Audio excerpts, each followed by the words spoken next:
Hey, everybody. I am live here for the amazing conference, and Teaching Mind, Body, and Soul is texting me to make sure that I can see the chat. I can see the chat. I see um, several people. Benji Morgan, first comment. Look at you. I wonder if it's the same Benji Morgan I know. Let me know.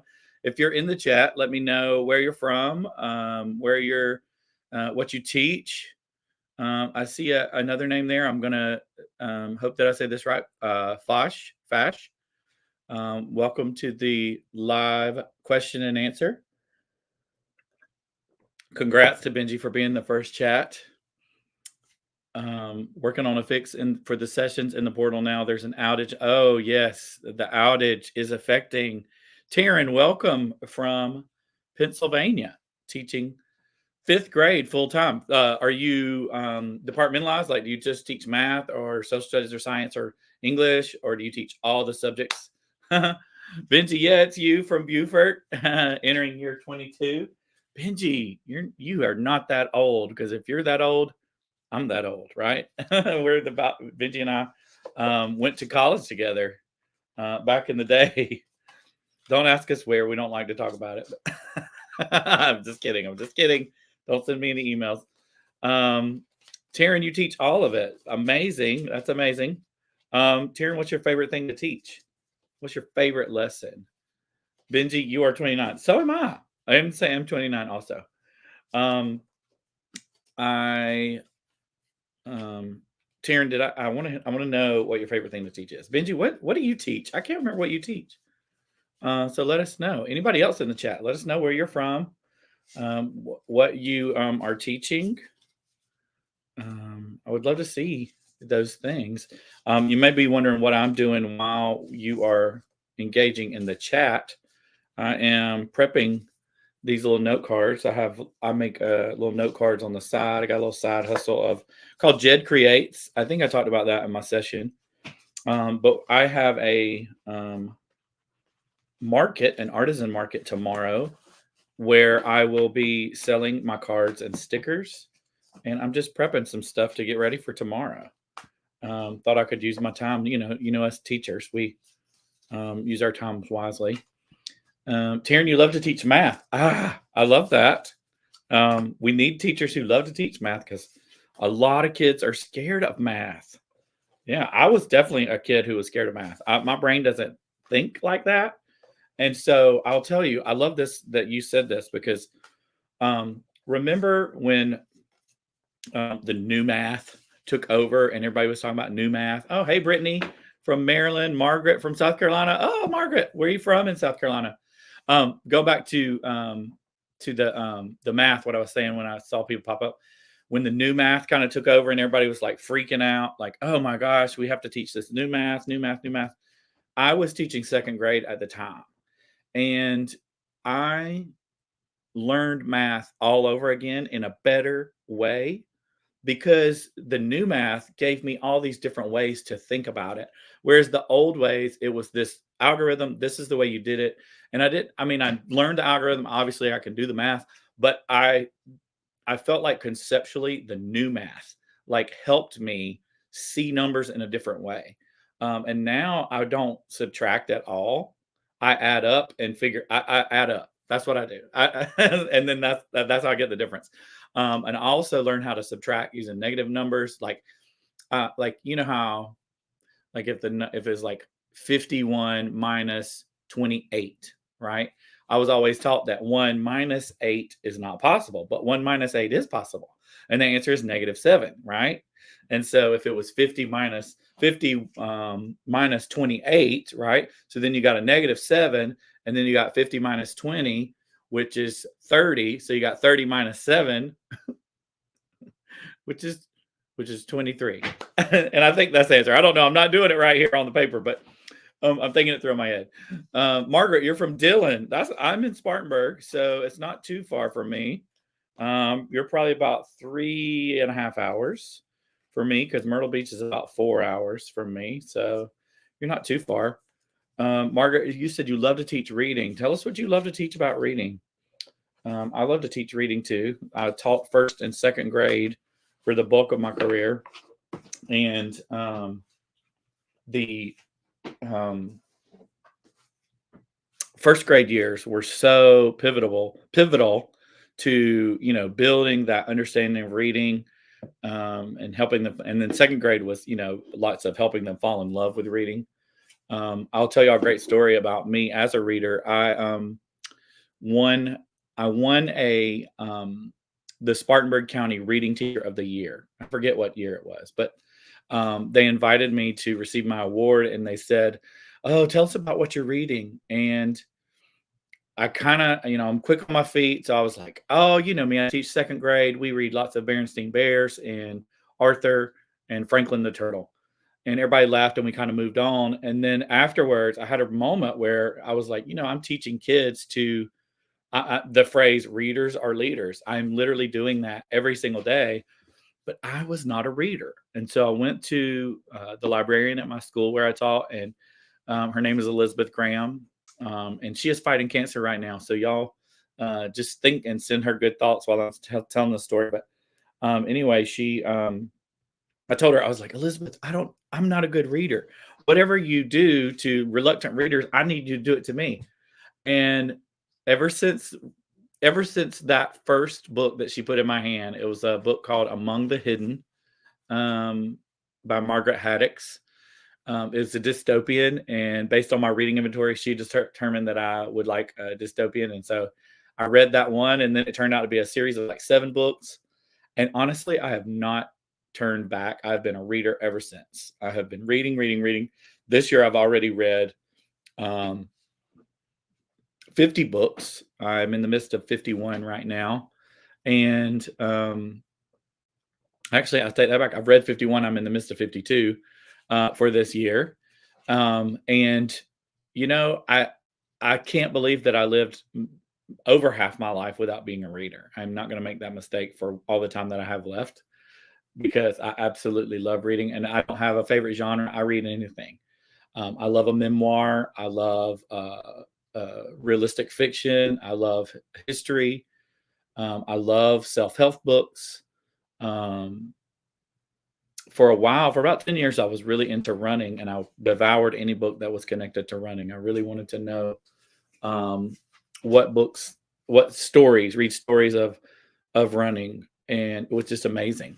And then, of course, I wrote my own books. I don't know if y'all um, have seen the session yet or not, and I'm not going to do it. I don't want this Q&A to be a shameless plug, but you might have some Q&A about the session, or questions, and you might have some Q&A. You might have some questions about my books. The Playful Classroom was the first one.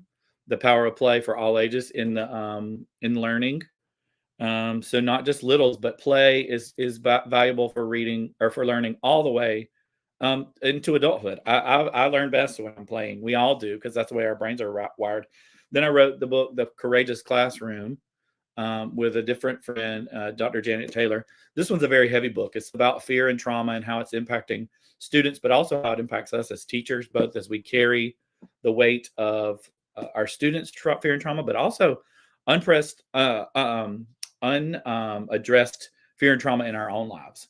So there's that. And then after so many people like the Playful Classroom, they want to know about play in their everyday, and so we wrote The Playful Life.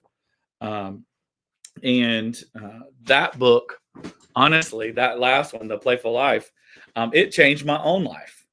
I started realizing how I needed to dig into my own self care, and that's why I love the session that I got to do with y'all, is because um, it is something that I'm literally living at this moment. You see my office here. Um, my office is a pretty a playful space, so I can. You might think it's chaotic, but to me, it's playful. I'll give you a little tour here. A lot of people like to see the rest of the office. It's very chaotic in here right now because I'm prepping for that art show. So my table is full of stuff. I say art show. It's a market. This right here, you see all my stickers over there, right here. These are my stickers that I sell. These are tin cans that I wrapped in tape. Yeah, and they hold on my pencils. Back when COVID first started, I put this up so I could teach my college courses from here. I don't use it much as a dry erase board now. Now it's basically just a magnetic storage space. I just realized I'm tethered to a cord here. Hold on, sorry. I was about to spin y'all around. This is where I look at while I am talking to you. That's my front window. Sorry for the glare. But yes, that is a rainbow Christmas tree. It stays up all year long, shining in my front bedroom window so everybody can see it. Yep, it's there. And then I'm obsessed with these little crayons over here in the corner. A friend of mine that I follow on Instagram made those. And then I've got Golden Girls. Y'all, I love the Golden Girls. This is my Golden Girls wall. If Benji's still watching, I know Benji's a big Golden Girls fan also, but that's also my Golden Girls wall. You see that yellow thing right at the top there? Ooh. Oh, I'm backwards. Sorry. This up. This thing right here. That is actually a signed script. Betty White, Rue McClanahan, and B. Author signed that. Estelle Getty had already passed away when they signed it, but that 3 of the 4 have signed that. I would give anything to have one that was signed by all 4, but I'm pretty excited that I got one for those 3. I'm obsessed with it. Benji, I know you are. The golden gills in your fish tank. What a fun! That's fun. That is the playful life. That is the playful life. One of the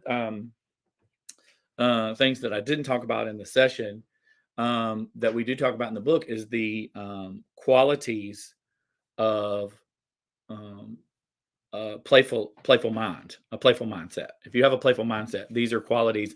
There are 5 qualities that have been identified by Dr. Anthony DeBenedit as being part of your ethos, who you are. And we call it SWISH. And the first one is just, of course, I went blank as I was about to tell you about it. Let me come back to the first one. Swish. W is wonder. I is imagination. The second H is sociability, and the last one is humor. What is that first one? Spontaneity. Sorry, spontaneity, wonder, imagination, sociability, and humor. And if you have lots of those qualities as part of who you are, odds are you are already living a playful life because you spontaneously you go to do that thing, you engage in that thing, you explore that new idea, you think, you wonder, you imagine, use your imagination, right? Sociability, you're connected to others in some sort of way, and you have learned to laugh at yourself. If you can't laugh at yourself, whoo, guess what? Everybody else is. Everybody else is laughing at you, whether it's laughing at you or with you. So you might as well learn to laugh at yourself also. That's why I have leaned into my really the last S and H is sociability and humor. I'll type those in the chat for you. The first one is spontaneity. Y'all forgive me if that's not spelled right. Wonder. The next one is imagination. Then you got sociability, and you got humor. They're the 5 qualities of the playful mindset, right? Those are the things that we want to, if you, and honestly, if those are not qualities that are part of your daily life, those can be grown. The spontaneity is the only one because you can't really grow that other than just be willing to accept ideas and newness as it comes and roll with it. When I started my little Jed Creates Etsy shop, it was very spontaneous. I created things and had the things and didn't think that I was ever going to do anything with them other than myself. And somebody said, "Hey, you should put those out there." So I put them out there. And next thing you know, it was people were engaged and buying things from my Etsy shop and asking me to make custom doodles and things like that. And that really helped me to lean into my playful life. And you saw my slides, did you see my fancy slides that I have in my session? That first one right there, that's something that we as teachers, gosh, we need to lean into that the very first one. Is so powerful because I think as teachers we try to do so much. We try to do it all. We feel the weight of our job. Even as I'm not in elementary anymore. I have classes in higher ed now in education where I train future teachers.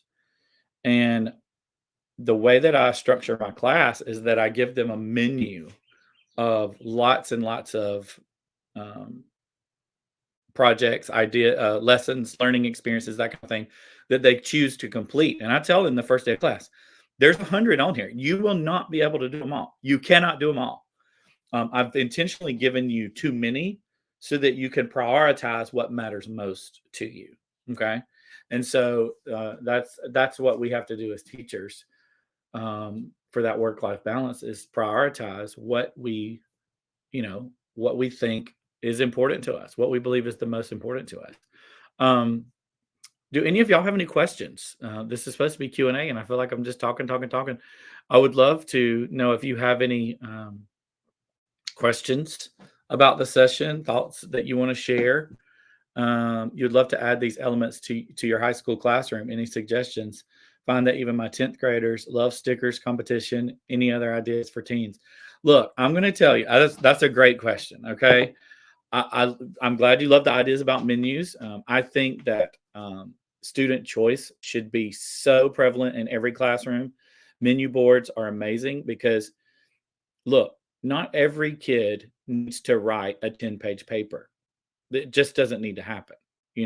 Never in my adult life have I written a 10-page paper. Now, I wrote books, but those aren't 10-page papers. Those are little chapters in little snippets that I wrote a little bit at a time. And it's not the same format as a 10-page paper. Some of your students could create amazing artwork, a drama, a musical. They could create a song. Some of your kids have skills that you might not know about, that they could show their learning and display their learning in ways other than a paper. So I love the menu. You said 10th graders love stickers, and this is what I was going to say. I teach my college students just like I did my first graders. I give them stickers. I bring them little Circes at the beginning of class. I do everything that I did with the little kids, with the big kids, and they respond to it so amazingly. Every semester, they say, "Gosh, we wish our other professors would do some of this stuff," and I do too. I wish across the board that professors would lean into that best practice, of what we know to be good teaching for the littles, especially for those of us in education. We are modeling to our students at the college level what they should be doing at the classroom level, and it just should happen. And so, your 10th graders, use those. Get a sticker chart. My 11th grade geometry teacher, her name was Miss Jackson, and I had her in the 94-95 school year. That's when I was a junior. And she had a sticker chart on her wall where we actually got stickers every time we solved a proof correctly. And after we got 3 stickers, she would give us a blow pop. And that was a big deal because, inside a blow pop was chewing gum. And chewing gum was like, illegal in 1994. In schools, especially, or in schools, it was illegal. And there was a little flag on there that said, "You really blew it away today." And so I think that was really, look, 11th graders, I lived for that. I worked really hard on solving my proofs so that I could, make sure that I got my blow pop. Well, honestly, I love my blow pop, but I really love looking up there my name and seeing all my stickers. I love that. And I think lots of your students would do that. How could you bring those other um, qualities? I think that the other qualities, they have to, I'll be honest with you, they have to be in your life before you can help them come into other lives. So sit down and think of ways that you are embracing wonder, imagination, sociability, humor, spontaneity, and then figure out how to transfer those into your classroom, because that will make it so authentic. The kids will be just drawn to that. Um, that Margaret, I say what you said about self-care classes. Absolutely, they should do that.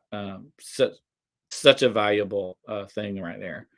Let's see. Benji said, "I've discovered in my years of teaching that students are truly not too. Yeah, they're not too old. They might grow. Yeah. They're going to be like, to save face, to be cool around their people. They're gonna be like, oh man, this is so dumb. But inside, they're gonna be like, yes, I love this. And look, one thing I know about, like, I don't teach high school. I teach college, but you know what? Kids like authenticity, and that it comes oozing out of them eventually. They can't keep up that facade for a long time. They will automatically. It's because it's because we're wired to be playful. My shirt says "Play Pretty."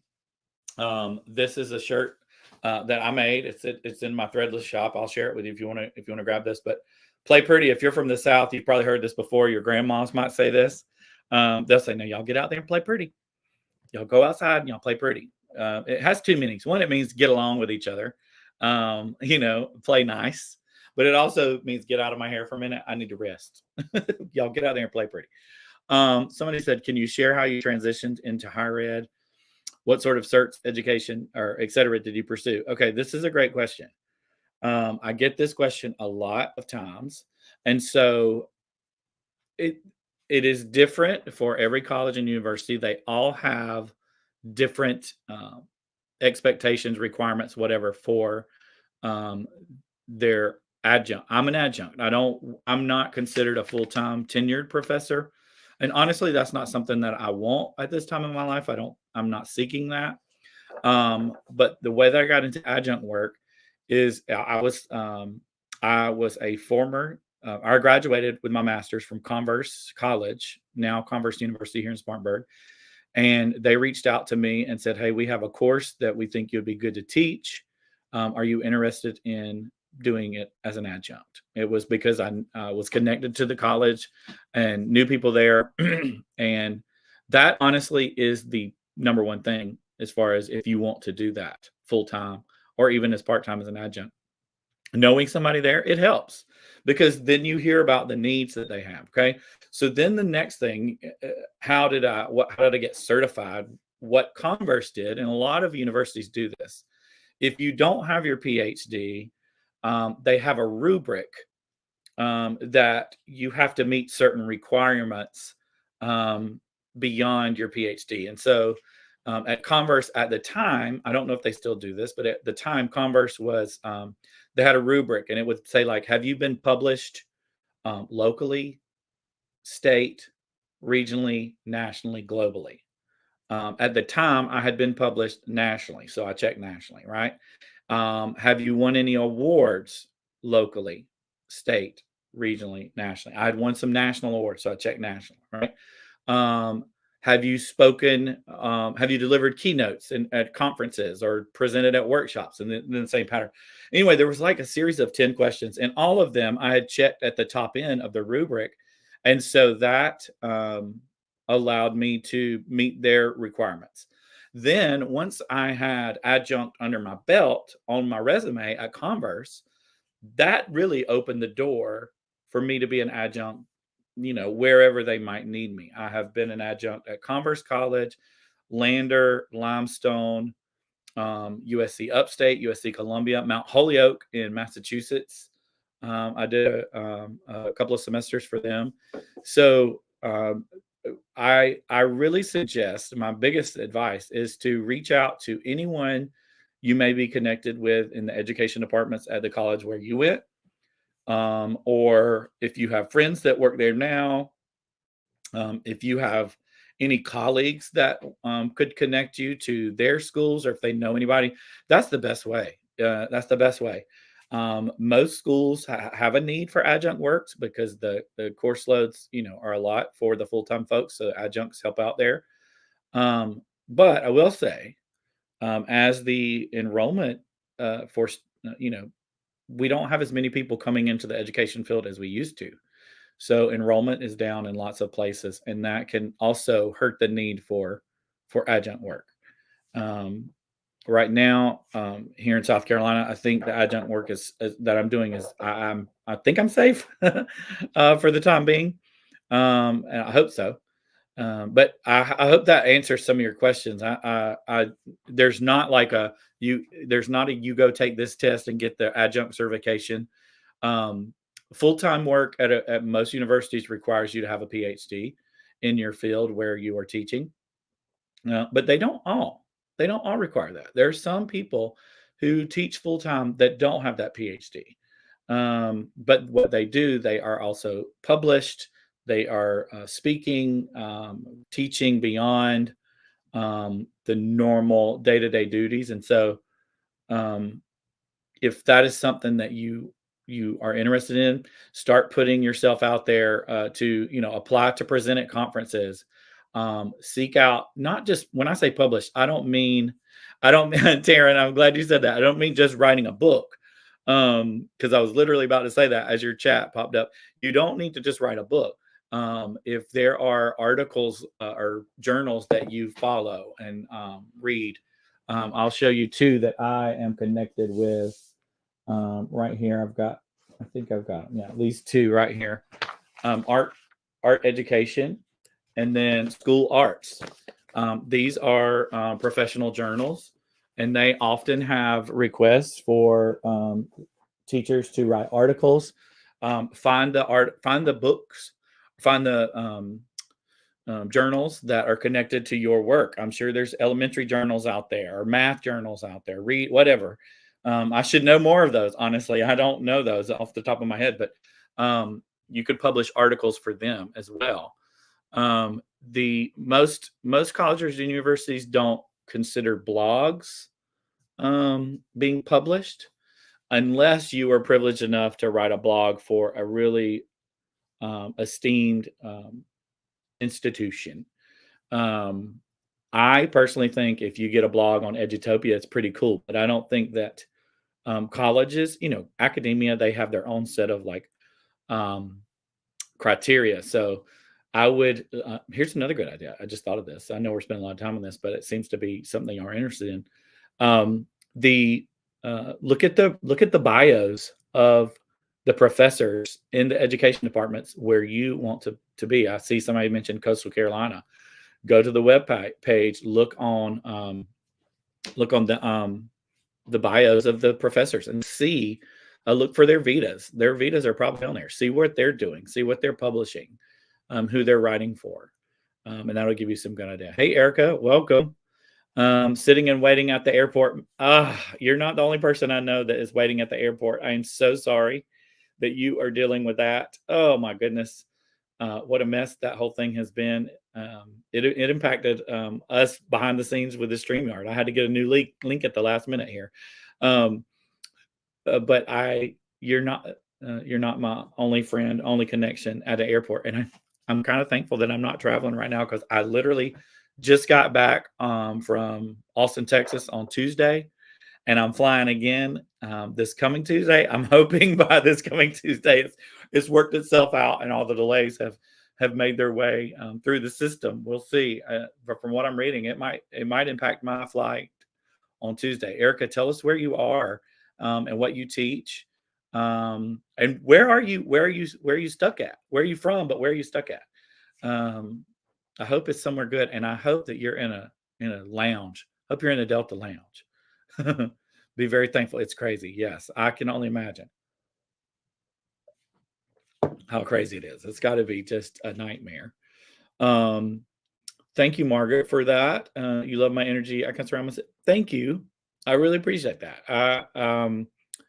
I try to be authentic. I try to be excited about the work that I'm doing. Sometimes I get really tired, just like all the rest of us. That's why this self-care and the playful life is so important to me, because it's what will help us generate that energy and keep that energy going. Oh, Erica, I'm sorry that you are traveling for a period of grief in your life. I hope that you can find some comfort. I hope that you get there safely.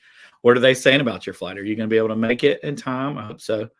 Benji, where are you stuck at? Well, where are you delayed? Would you like me to say that? Where are you delayed? I might teach. I might be an adjunct, but it's hard for me to embrace academic language, right? Because I'm just chilling out in my home office right now. Where are you delayed? Let me code switch for Benji. Anyway, this has been fun hanging out with y'all and just chatting a little bit. I hope you've enjoyed the conference. If you haven't followed me on Instagram, I hope that you will follow me on Instagram. My Instagram is at Mr. Dearybury. It is actually in my name on the screen, but I'm going to type it in there. I want to give you a couple of ways that you can connect with me beyond this. I would love for you to connect with me beyond the conference. My website is mrdearybury.com. There's the link for that coming your way. Another place you could connect with me is in my threadless shop.